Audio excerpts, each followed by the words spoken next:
Hello sa mga mahilig kumain ng talaba, meron akong talaba dito.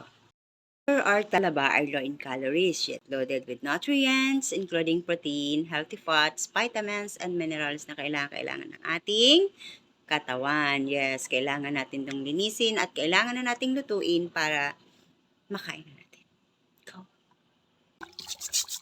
Bagamat hindi naman labas ang kinakain natin dito, yung nasa loob niya, kailangan pa rin natin siyang linisang mabuti. Para pag bumuka siya, hindi natin makain yung dumi na papasok sa loob. Sa labas pa rin siya.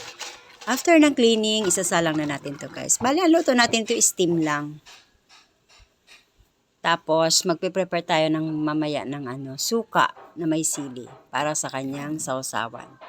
At kung nagustuhan niyo po yung video ko, paki-like and share na lang po para mas malayo pa ang marating. At ngayon nga po, isi-serve na natin. Kaso lang napansin ko, naubusan na po ako. Naubusan na. Wala na po ang laman. Wala na pong natira sa akin. Yun lang guys. Thank you for watching. Bye-bye.